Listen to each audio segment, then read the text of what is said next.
Hello, hello, Well, hello. hello. Hello. How are you? I'm not too bad. I was, you know what? I watched. Should we jump? I'm going to just jump straight in here. Do Is it. that all right? Yes. Because content. We're all about content. Because they're content producers, in case people didn't remember. Exactly.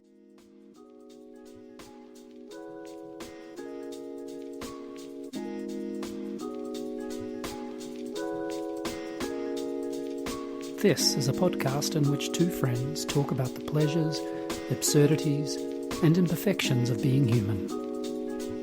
I'm Simon Ellis. And I'm Lee Miller.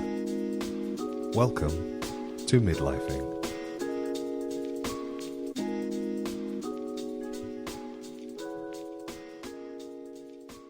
You know what? I watched the end couple of episodes of that TV show, which I imagine you don't like, because I tend to think that the shows I watch you don't like. That's pretty much how I go with taste, and you and me.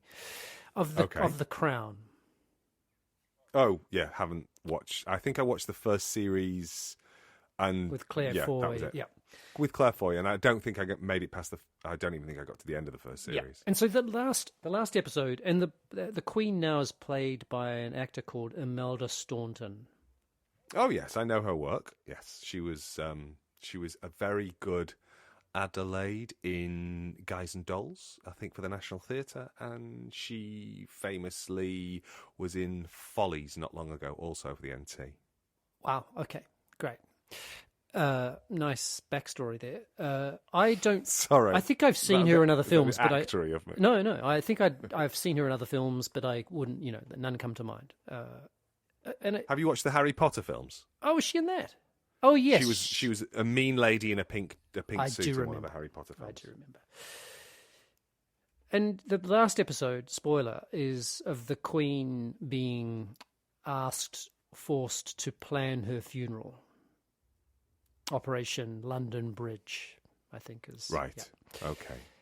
And one of the things that Imelda Staunton, and I wanted to ask you just as a sort of slight technical thing, which is I thought her performance was extraordinary, but I couldn't dissemble her performance from what I know about the dignity of the actual Queen, meaning that all she had to do was effectively be on camera and not steal the thing, and all the let's say the emotional labor or the affective labor was being done by me because of what I know to be, let's say, what I understand the real Queen to have been. Does that make sense to you? It makes sense, but I would have thought that only would translate to those scenes. And I have to confess, I haven't watched it, but I've seen the Claire Foy version, so I've seen somebody tussling with a similar question, but at a much earlier point in her life.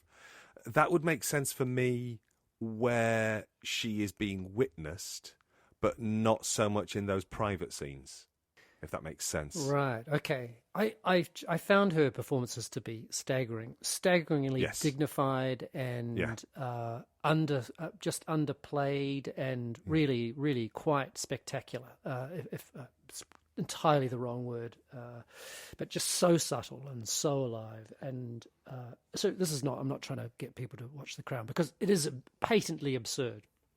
The whole thing is fantastically absurd, and yet there's also something about the let's say the condemning this family to normalcy, which I think I took a lot of pleasure in while I was watching it.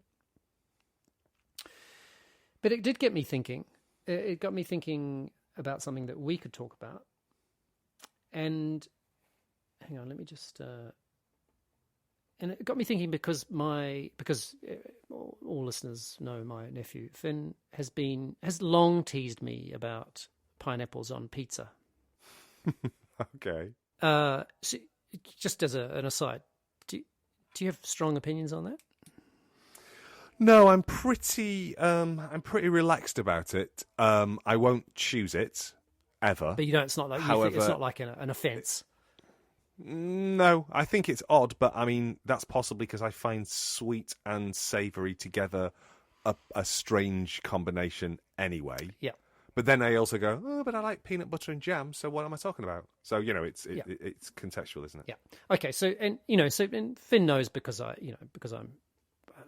a traditionalist when it comes to Italian food, although as if there's some kind of traditional Italian food, it's much more flexible than that, like all foods. So yeah, it's sort of an ongoing joke between us, and he'll talk about, we had a great pizza. We had, we had pineapple or whatever it is. And I said to him just flippantly, as long as whatever happens at my funeral, you do not mention pineapple on pizza.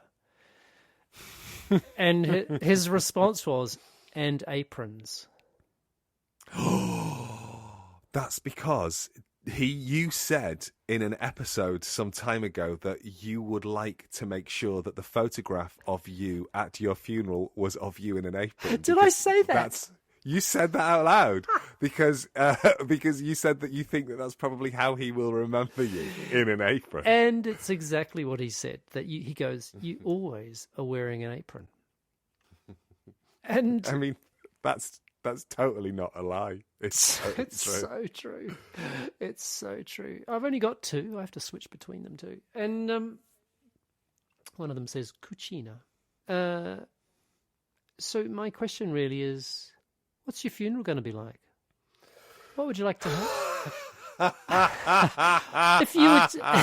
If you were to plan your funeral, is this your revenge from last week? Because I said, "Are you where you want to be?" And I was like, "Oh no." Not at all. Not at all. I've been juicing up this one for weeks now. No, I just thought, if you were to plan, it was just watching Imelda Staunton, the character, and imagining the Queen, because she would have had to have been involved in the planning of her. I cried a lot in that episode, I have to say. Like, I really was moved by it. But, okay, so yeah, I'm going to wind the clock back a little bit for listeners. If you're unfamiliar with the work of Imelda Staunton and you don't want to put yourself through 8 series of the Queen, the Crown, six series of the Crown. What do you call it? I call it the Queen, but I meant the Crown. You could go onto YouTube and watch 2 short videos. One would be Imelda Staunton singing the song Rose's Turn from her performance in Gypsy. It'll be in the show notes. Where she plays Gypsy Rose Lee's mother. It's a famous role. I think Imelda Staunton, that's what I'm talking about. I think Ethel Merman originated it on Broadway, so you'll probably, you'll have a kind of a cultural memory of it, of this sort of like brassy ginger broad belting. Or even I would have a cultural memory of it. I think like if I saw it, I'd go, oh yeah, I know that. Yeah, I think if if it's a song that kind of goes all over the place, it's kind of hard to sing it to you. Da da da da da da da da da da is where it starts, but then it goes into so it kind of goes all over the place. But it's an archetypal belter of a song. It's the 11 o'clock number where somebody with lungs on them just stands there and they park and bark. What did you call it? Why did you call it an 11 o'clock number? What did that mean? What does that mean? Oh, okay. At night. No, 11. Well, yeah, I guess it is from the idea of 11 o'clock at night. So, 11 o'clock number in a musical is usually not the last number. Gotcha. Just before midnight. It's coming towards the end. Gotcha. Yeah, exactly. Yeah. And it's often a solo, and it's often a really powerful song. And can you give me another example? Yeah, I can. In Company, Midlifing does musicals. Sondheim. It's musicals week at Midlifing. Ladies Who Lunch. Here's to the ladies who lunch. Everybody laugh. Which famously Elaine Stritch did in the original. There's like a whole documentary. What musical is that? So, it's Company. No, all blanks from me. Okay, so Company is Company is one of the first musicals that wasn't about anything. I was playing tennis, it's just to be clear. I was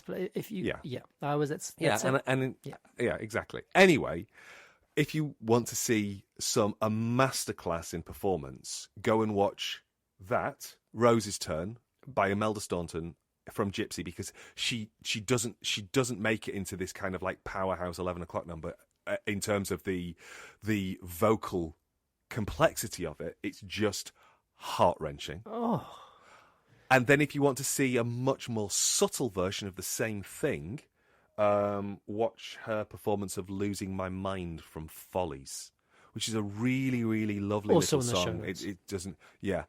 You might know that from Liza Minnelli did a version of it that was in the charts, probably in the early 90s. The sun comes up, I think about you. The coffee cup, I think about you. Just like that, yeah? I think she might have done it with the Pet Shop Boys. Anyway, those are two examples of Imelda Staunton doing two very, very different things with song. It's a perfect example of acting through song. It's really, really gorgeous. And just also to say that now that I've clocked, or you've reminded me that she was also in the Harry Potter movies as that, slightly sort of one of the baddies, basically. Yeah, she's one of the baddies, something, Dolores or something. Oh yeah, that sounds right. And is that it? When I watched her on the Crown, it never occurred to me. I was never in that I've seen her in something else mode. I was she was the queen. Yeah. And it was extraordinary. And if there's a little scene, there's a scene of her looking at tin soldiers lined up as they would be in her funeral. And it's just her and these tin soldiers, and it is just so special. I think the reason that I went to Imelda Staunton singing, not just to kind of give people a The Crown reference for them to see the incredible capability of that performer, but I think in a way it takes me towards answering your question. I want my funeral to be full of song, and I'm not particularly interested in genre or capability, but I think I want people to sound. I think I want people to open their throats and use their lungs, because there is so much in British culture, in funerals, that is about holding back. Like it's because of being like the sort of being a dignified, quiet space. Yeah, do you mean?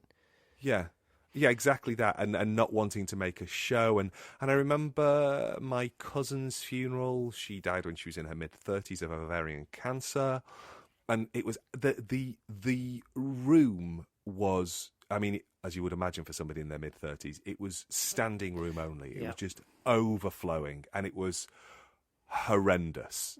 My dad leaned over and he went, "This is the last thing you ever want at your funeral. You just don't want this many people. You want there to be like maybe a celebrant, one or two other people. You want everybody to be dead." He's working on it, isn't he? Your dad. He's. I mean, he's last man standing. All right. He's plugging away at it. But certainly, it just that sense of watching people, and watching her widower, and she had a baby and a 12-year-old, and just watching them be kind of in the center of this maelstrom of shock, but also then everybody trying to perform the right version of grief, and watching some people, and Bob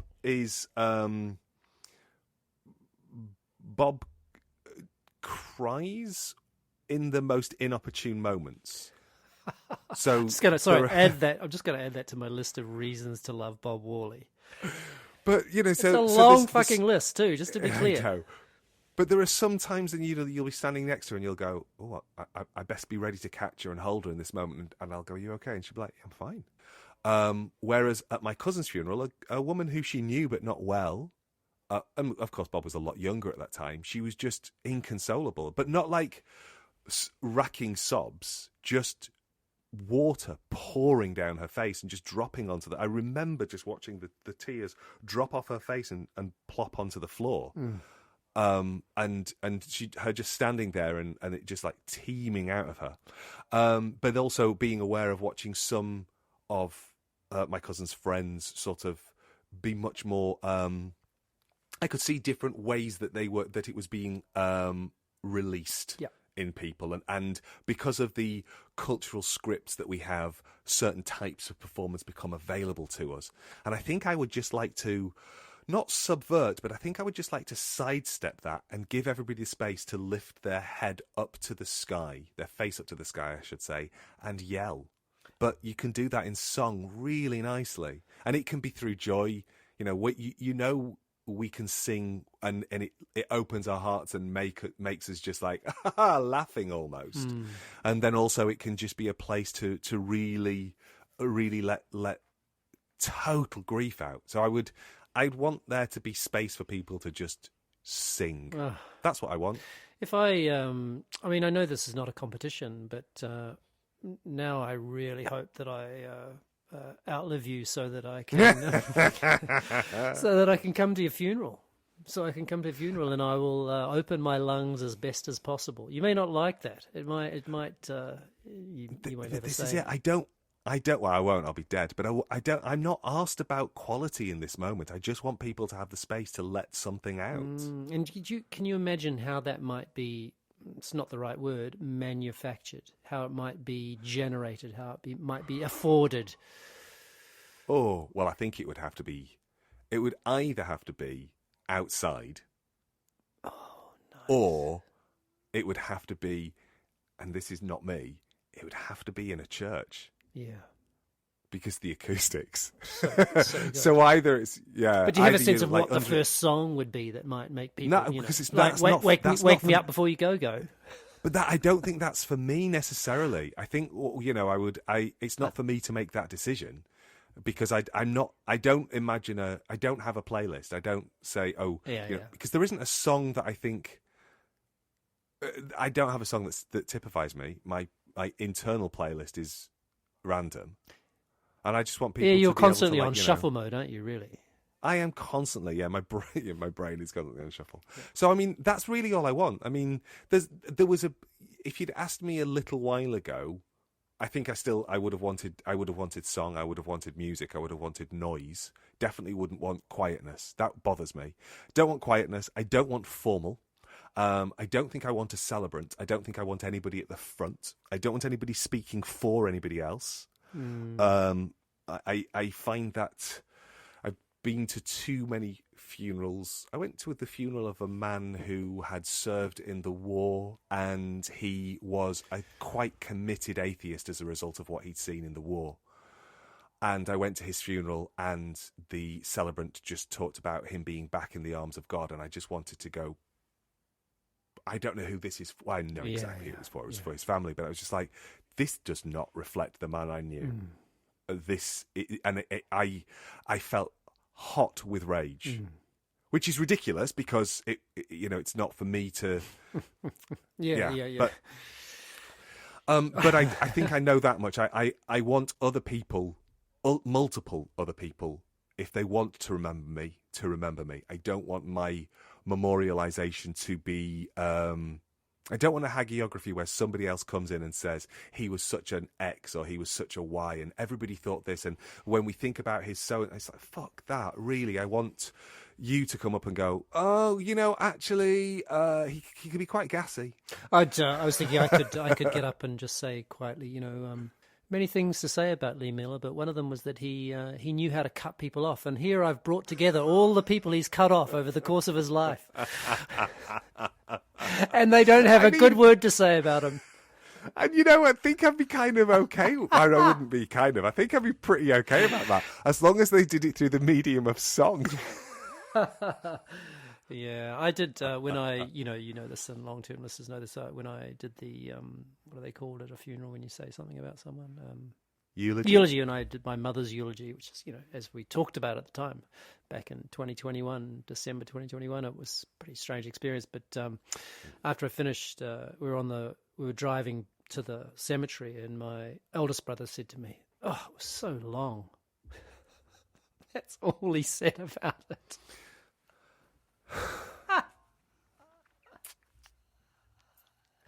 And I said, "That's all you've got to say about it." It wasn't that long. Isn't that something about the form of funerals? Oh, yeah, that when you've got, and not to defend your eldest brother.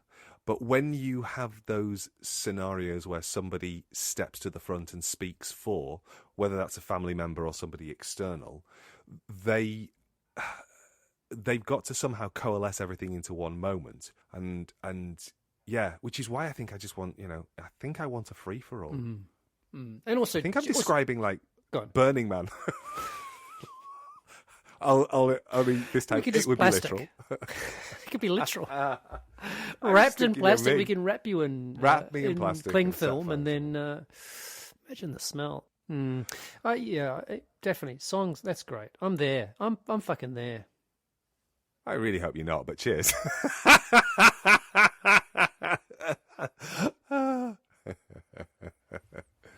So I think Simon Kennedy Ellis.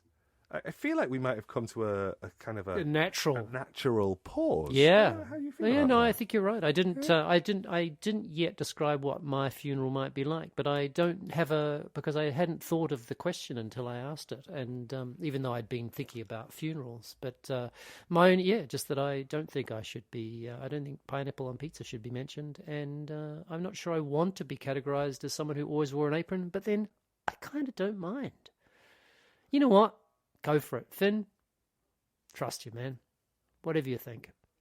That's a lovely end, but I also think that you should be buried in a big loaf. In fact, of actual bread, you mean? Like a coffin? Yeah, a coffin loaf? Bread, like a coffin of... In fact, part of me wants to know... You know that sense, you're constantly going, ooh, if I put porridge into my sourdough, what would happen? I want someone to go, if I put Simon into my sourdough, I would have happen? to be very slow cooked, and then, just a bit weird. It just has that slight feeling of Turducken. That kind of, like, why would you ruin either of those things? Why would you, ruin a turkey or a duck, or ruin a loaf of bread and a Simon? All those things. All those things. All right. Okay, I'm going to stop recording. I'm going to stop recording. Okay. Have you stopped recording? Not yet, because I can't find the button because my face is in the way. Because there we go. If you've stopped recording, then I can say things now, and you can't respond. You'll just be silent. So tell me, Lee, do you really think that I'm better than you at this?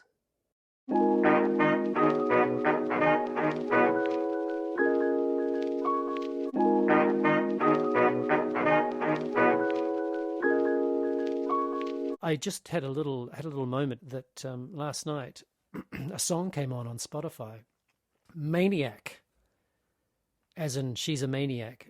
Maniac on the floor. That one from the film. Oh, now I want to say Flashdance, but I might be wrong. Spot on with the actress. Oh, I can see your face, Jennifer Beals. Wow, you're amazing. And I realised that... And I want to say, I also want to say that there was a boy in it. Was it Chris Sarandon in it as well? I have no recollection Maybe of the not. boy. Because I realised with this the song, I basically had effectively a Proustian moment, but instead of with a Petty Madeline, I had it with kind of thinking about sex. Like the song made me think about first sexual encounters. Bizarrely, because it was never like that. It was more like the song. It was thinking about how sexy I thought Jennifer Beals was at the time, and I had quite a sort of flash moment of first orgasm type kind of moment. So thanks, wow. Jennifer. I know, deep cut, but thanks, Jennifer, and thanks, Maniacs, all you Maniacs out there.